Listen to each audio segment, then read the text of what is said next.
Imagine walking into the most prestigious art school in Europe, portfolio under your arm, heart pounding, years of sketching, drawing, dreaming, all leading to this one moment, and then a professor glances at your work, pauses, shakes his head slowly, and says 4 words that will haunt you forever.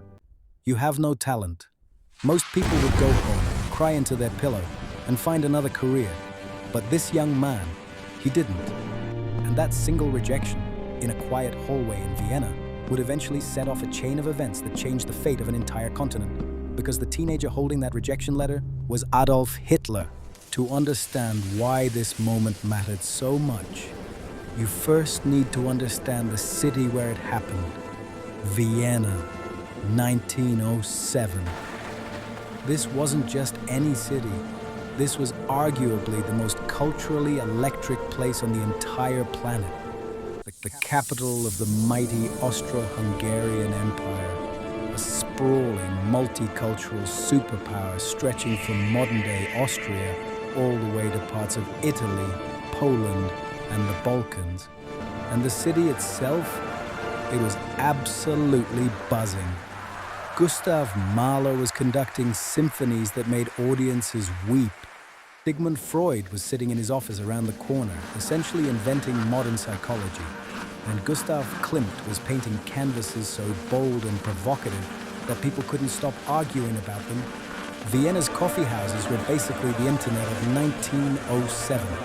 You walked in, ordered a coffee, and immediately got sucked into a 3-hour argument about philosophy, politics, or the future of humanity.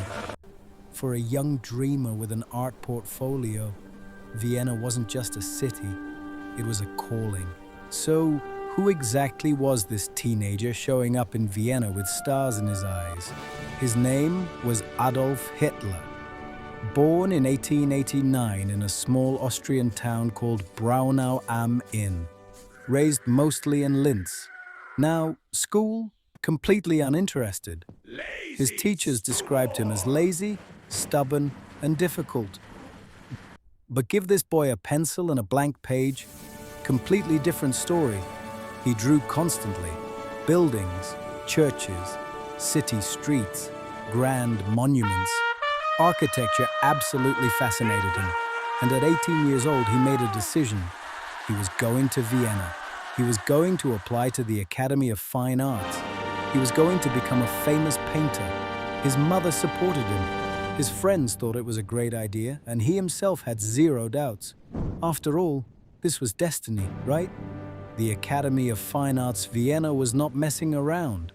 Every year, hundreds of hopeful young artists from across Europe showed up at those gates. Portfolios in hand, dreams fully loaded. And every year, the Academy accepted only a tiny handful.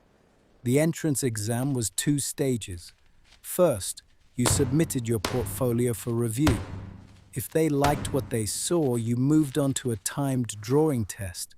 The professors were looking for one thing above everything else: your ability to draw the human form, portraits, figures, anatomy, expressions. And here's where our young applicant had a problem. His architectural drawings, outstanding. The level of detail in his buildings and street scenes genuinely impressed the examiners. But his people, stiff, flat, weirdly proportioned, almost like cardboard cutouts trying to pretend they were humans. One examiner's report later noted the applicant showed, and I'm paraphrasing here, decidedly insufficient artistic talent for painting. That's professor speak for, yeah, no. The rejection letter arrived. He had not been accepted. The Academy did offer one small consolation. They suggested he might consider studying architecture instead. His building drawings showed genuine promise. But there was a catch. Architecture school required a completed secondary school diploma, and he had dropped out of school years earlier. So that door slammed shut too. What followed was one of the darkest chapters of his young life. He moved into cheap men's hostels in Vienna's working-class districts. He painted small watercolor postcards of Vienna's famous buildings and sold them on the street for a few coins. He wandered the city for hours, Thinking, brooding, reading, raging. The grand dream of becoming a celebrated Viennese artist, fading fast. Here's where the story gets genuinely strange. Because while this broke, rejected young man was drifting through Vienna's streets, the city itself was becoming a pressure cooker. Nationalism was exploding across Europe. Ethnic tensions inside the Austro-Hungarian Empire were reaching a boiling point. Political extremists of every variety were shouting at each other in cafes and on street corners. And Vienna was absorbing all of it. Now, historians love pointing out one extraordinary coincidence about Vienna during this exact period. In the same city, at roughly the same time, three men were living quiet, unremarkable lives, completely unaware of each other. One was a Georgian revolutionary named Joseph Stalin. Another was a Russian political exile named Leon Trotsky. And the third was our broke, rejected art student.